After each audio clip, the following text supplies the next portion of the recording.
Hello everyone, welcome you all on my channel World of Homeopathic Pharmacy.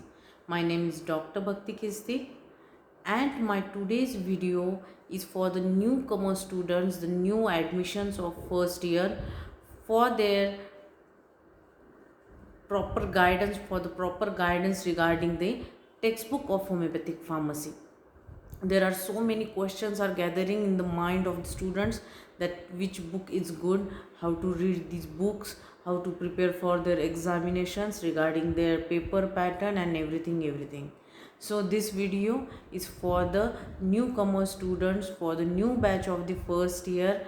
First of all, welcome you all in the beautiful world of homeopathy. The homeopathy is the second most popular pathy in the world right now. So let's start the video.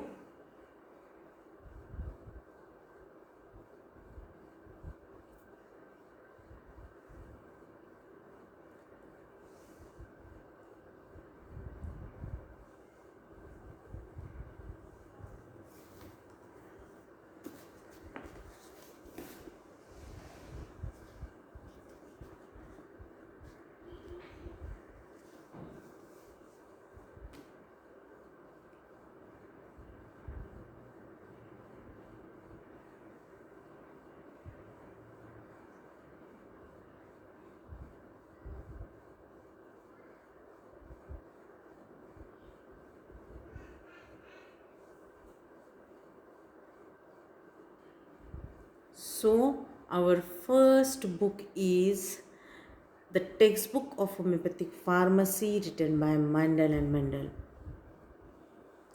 Students ये book जो है वो 90% of students इसको use करते हैं और ये सबसे ज़्यादा पॉपुलर बुक है, सबसे ज़्यादा बच्चे इसको रेफ़र करते हैं as a text book. Mandal and Mandal के बारे में मैं ये कहना चाहूँगी, इस बुक में जो इंडेक्स है वो बहुत अच्छे से दी गई है। इंडेक्स में सारे टॉपिक बहुत ही अच्छी तरीके से मेंशन किए गए हैं। बुक में हर टॉपिक को बहुत ही ज़्यादा डिटेल में एक्सप्लेन किया गया है। बुक में अगर आप देखें तो इंस्ट्रूमेंट्स के डायग्राम्स, जो प्लांट किंगडम या एनिमल किंगडम के डायग्राम्स या फोटोग्राफ्स हैं, वो बहुत ही क्लियर और बहुत ही अच्छी तरीके से दिए गए हैं। बुक के जो लेटर फॉन्ट है वो थोड़ा सा छोटा है और बुक में पैराग्राफ्स में ज़्यादा एक्सप्लेन किया गया है। टेबल्स का इस्तेमाल थोड़ा इसमें कम है, लेकिन फिर भी for the first year student ये बुक बहुत अच्छा है।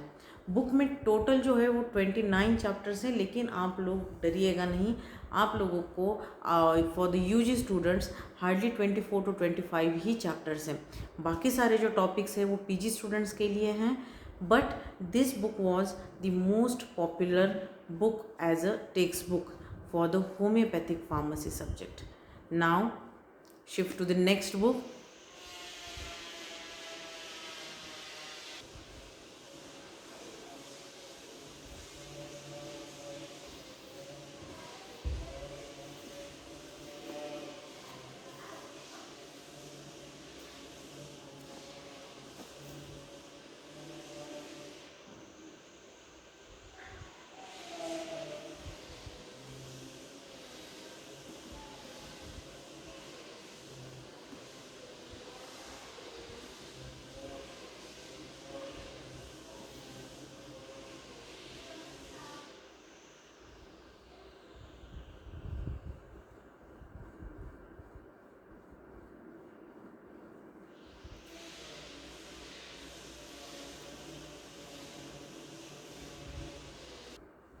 तो हमारा नेक्स्ट बुक है D Banerjee homoeopathic pharmacy second edition. Okay, now student about this book. Okay, the D Banerjee book is also really very good.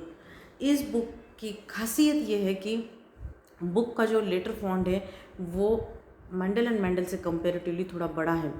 Her topic को बहुत अच्छे से एक्सप्लेन किया गया है। लैंग्वेज जो है वो मेंडल एंड मेंडल से डी बैनर्जी का थोड़ा इजी लैंग्वेज है। Okay, so the language is easy comparatively to Mandal and Mandal. Index जो है वो बहुत अच्छे से एक्सप्लेन किया गया है।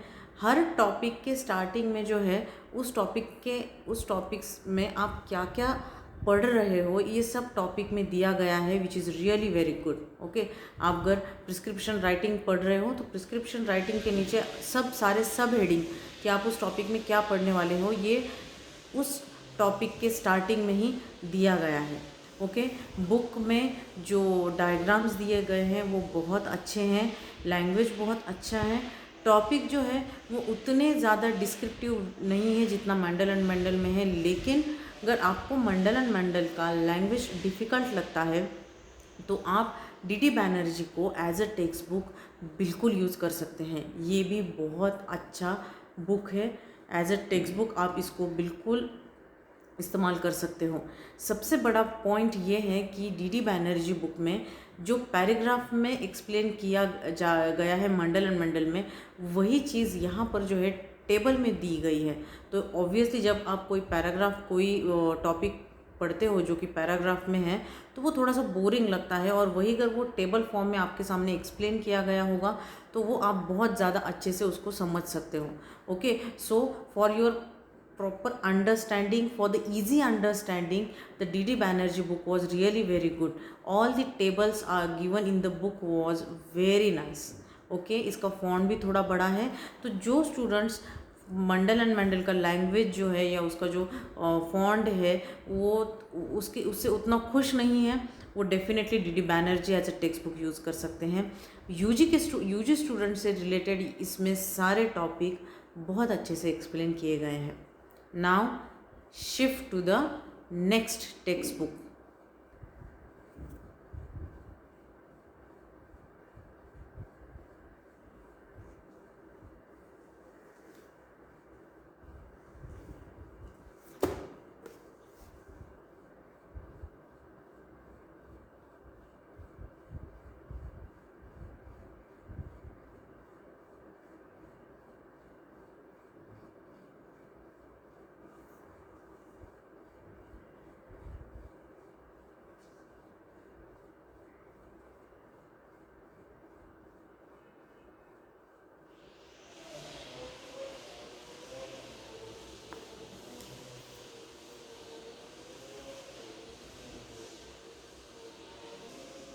The next book, Principle and Practice of Homeopathic Pharmacy, written by Dr. M.K. Sahani, Dr. P.M. Verma. This is third textbook, I think. ये जो टेक्स्ट बुक है स्टूडेंट्स, मैं इस टेक्स्ट बुक के बारे में आपको बताना चाहूँगी कि ये जो टेक्स्ट बुक है उसमें स्पेसिफिकली लिखा गया है अकॉर्डिंग टू CCH सिलेबस, लेकिन इस बुक में जो इंडेक्स है वो काफ़ी डिफ़िकल्ट काफ़ी समझने के लिए आपको डिफ़िकल्ट हो सकता है। इंडस्ट्रियल फार्मेसी लेजिस्लेशन ये टॉपिक जो है बहुत अच्छे से एक्सप्लेन किए गए हैं, जो कि पीजी स्टूडेंट्स के लिए बहुत ज़्यादा इम्पोर्टेंट है। तो डेफिनेटली इस बुक को जो है UG student as a text book नहीं यूज़ करेंगे, ये पीजी स्टूडेंट्स के लिए हैं। लेकिन बुक में कुछ टॉपिक डेफिनेटली बहुत अच्छे दिए गए हैं, काफ़ी कॉम्पैक्ट में दिए गए हैं, छोटे छोटे करके दिए गए हैं। Okay, so the cleansing of utensils या सोर्सेस ऑफ होम्योपैथिक फार्मेसी, इसमें जो है काफ़ी थोड़ा थोड़ा उसमें दिया गया है, लेकिन पीजी स्टूडेंट्स के जो टॉपिक है वो बहुत अच्छे से एक्सप्लेन किए गए हैं। तो ऑब्वियसली यूजी स्टूडेंट जो है इस बुक को as a text book use ना ही करे तो भी अच्छा है। Now next move to the next book.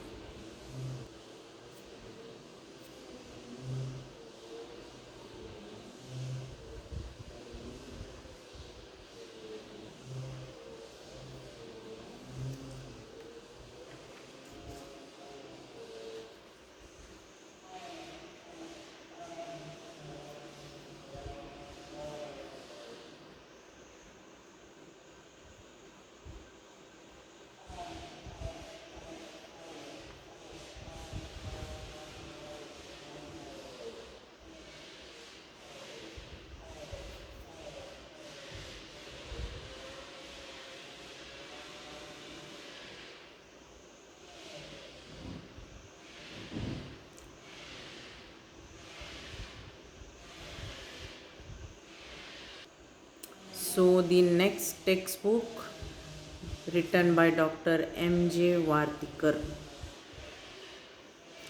Students, अब इस बुक के बारे में मैं आपको बताऊंगी। ये एकदम ही कॉम्पैक्ट सा टेक्स्ट बुक है।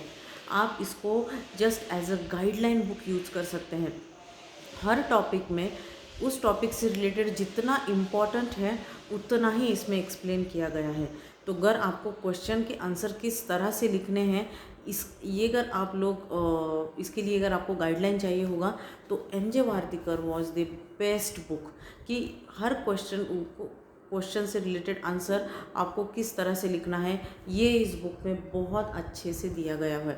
तो इसको मैं as a text book use करें आप, ऐसा बिल्कुल सजेस्ट नहीं करूँगी, but as a guideline book आप बिल्कुल एम.जे. वार्तिकर टेक्स्ट बुक, इस बुक को फॉलो कर सकते हैं।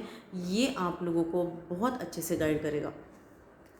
Turn to the next book. Next book is also the one of the compact book.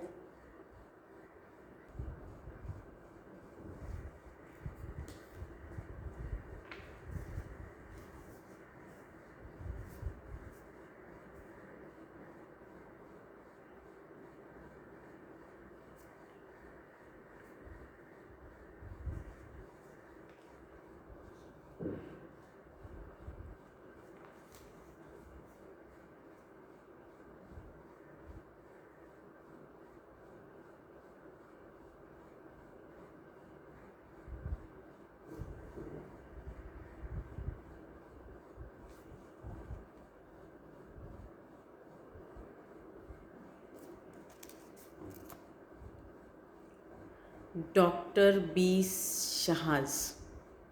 Okay, this is a last but not the least compact book for you. Students, ये जो book है ये तो बहुत ही ज़्यादा कॉम्पैक्ट बुक है, बहुत ही compact book में से कहूँगी। ये जो बुक है वो एक्चुअली मैं आप लोगों को बताना चाहूँगी कि ये बुक एक एज अ क्वेश्चन बैंक है। इसके अंदर कोई भी टॉपिक थियोरेटिकली एक्सप्लेन नहीं किया गया है। इसमें जो है डायरेक्ट क्वेश्चंस और आंसर्स दिए गए हैं। तो किसी भी टॉपिक से रिलेटेड आप अगर उस टॉपिक को खोलेंगे तो उसका क्वेश्चन और उसके आंसर्स दिए गए हैं। आंसर्स जो है वो बहुत इलाबोरेट नहीं दिए गए हैं, थोड़ा शॉर्ट में दिए गए हैं, लेकिन फिर भी ये आपको बहुत अच्छे तरीके से गाइड कर सकता है। ये बुक बहुत ज़्यादा सस्ता भी है, तो आप इसे आराम से खरीद सकते हैं। और इसमें जो है आप इसको directly as a question bank use कर सकते हैं, क्योंकि इसमें क्वेश्चन आंसर ही है। ठीक है, तो ये हो गए सारे हमारे टेक्स्ट बुक के बारे में, एक आप लोगों को मैंने ग्रॉस इन्फॉर्मेशन दे दी है। अब सबसे बड़ा पॉइंट आता है कि फॉर द यूजी स्टूडेंट्स आप लोगों को कौन से टेक्स्ट बुक पढ़ने हैं।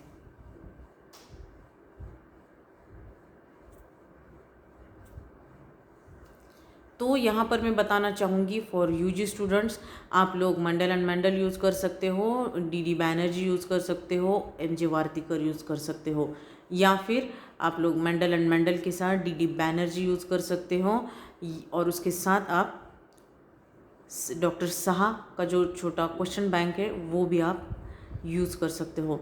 इसमें अगर आप लोगों को मंडल एंड मेंडल का लैंग्वेज हार्ड लग रहा है तो आप डी बैनर्जी के साथ साहा और एम.जे. वार्तिकर, ये बुक भी आप इन बुक को भी आप फॉलो कर सकते हो। सारे ही बुक्स बहुत अच्छे हैं, लेकिन मैंने आप लोगों को एक ग्रॉसली एक सेट बता दिया है कि आप लोगों को इन 2-3 बुक में से जो है फार्मेसी सब्जेक्ट पढ़ना पड़ेगा, तो आपके जो बेसिक कंसेप्ट्स हैं वो क्लियर हो जाएंगे। Next for the PG student can go through the doctor M.K. Sahani's book and Mendel and Mendel. You can also add the book of D.D. Banerjee in that set also. So you can go with all these 3 books. It is for the PG students only. So this is all about the text book of homeopathic pharmacy. Homeopathic pharmacy ये एक बेहतरीन subject है, आप लोगों को ये बहुत ज़्यादा इंटरेस्टिंग लगेगा। सारे टेक्स्ट बुक्स में से पढ़िए, क्योंकि देखिए अभी आप लोग जो है आप लोग एक मेडिकल स्टूडेंट हो, तो अभी तक आपका जैसा था कि आप एक ही बुक में से पढ़ेंगे, उसमें से ही उसको ही आप रेफ़र करेंगे, ऐसा नहीं है। आपको 2-3 बुक में से थोड़ा लेना पड़ेगा। जिस बुक में आपको जो टॉपिक आसान लग रहा है आपको उस बुक में से उसे पढ़ना पड़ेगा। ठीक है, तो ही आपके जो बेसिक कंसेप्ट्स है वो क्लियर होंगे। तो जितना हो सके मैं आपको कहूँगी कि मेंडल एंड मेंडल और डीडी बैनर्जी के ऊपर फोकस कीजिए, इनमें से पढ़िए। आप अगर छोटा कोई गाइडलाइन बुक इस्तेमाल करना चाहते हैं जो कि आपको फट से गाइड कर सके कि क्वेश्चन के आंसर्स किस तरह से लिखने हैं या क्वेश्चंस किस तरह से पूछे जा सकते हैं, तो आप डेफिनेटली जो डॉक्टर साहा का बुक है और जो एम जे वार्तिकर सर का बुक है उसको आप इस्तेमाल कर सकते हो। तो this is all about the today's video. Stay with me, try to please subscribe the channel. यहाँ पर मैं आप लोगों को और एक बात बताना चाहूँगी माय डियर स्टूडेंट्स, काफ़ी सारे स्टूडेंट्स जो हैं वो यूट्यूब के चैनल्स तो बहुत अच्छे से फॉलो करते हैं, लेकिन आप लोगों के कॉलेज के जो लेक्चर्स हैं वो इससे ज़्यादा इम्पॉर्टेंट है, क्योंकि 20 मिनट्स के जो वीडियोस मैं अपलोड करती हूँ ये एक रिवीजन लेक्चर्स होते हैं कि ये आपको जो कॉलेज में ऑलरेडी पढ़ा चुके हैं उसको एक रिवीजन होता है। ठीक है, किसी कारण से, किसी रीज़न की वजह से अगर आप कॉलेज में प्रेजेंट नहीं हो और आप उस टॉपिक के बारे में अगर जानना चाहते हो तो आप डेफिनेटली यूट्यूब चैनल फॉलो कर सकते हैं। Otherwise the YouTube channel lectures are the only revision lectures. So आपको कॉलेज के जो आपके डेली लेक्चर्स हैं उन्हें भी रेगुलरली अटेंड करना है। प्रैक्टिकल्स में यूट्यूब चैनल के ऊपर आपको प्रैक्टिकल नहीं दिखा सकती हूँ, तो आपको प्रैक्टिकल्स भी जो है अपने आपको खुद को ही अटेंड करने पड़ेंगे। यूट्यूब चैनल के ऊपर जब आप सब्सक्राइब करते हो, काफ़ी सारे स्टूडेंट्स मुझे कॉन्टैक्ट नंबर पूछते हैं। यहाँ पर मैं आप लोगों को ये बताना चाहूँगी कि कमेंट बॉक्स में आप जो कुछ भी टाइप करेंगे उसे मैं आपके सारे क्वेश्चन का आंसर आपको दे सकूँगी। तो जो भी क्वेरी है, जो भी आपको पूछना है, आप कमेंट बॉक्स में मुझे टाइप करके भेज सकते हैं। आप यूट्यूब चैनल पे अभी तक जो है मेरे 23-24 लेक्चर्स मैंने अपलोड किए हैं। ये अभी आपका काम है कि आपको कौन से लेक्चर्स चाहिए, आप मुझे कमेंट बॉक्स में प्लीज़ टाइप कीजिए। आपको कौन सा टॉपिक अच्छे से आप और एक बार सुनना चाहते हैं, आप चाहते हैं कि मैं आपको एक्सप्लेन करूं, वो आप मुझे कमेंट बॉक्स में डालते जाइए, तो फिर मैं उस हिसाब से आपके लिए वीडियोज़ बनाकर अपलोड कर दूँगी। Thank you for the watching this video. Bye and take care.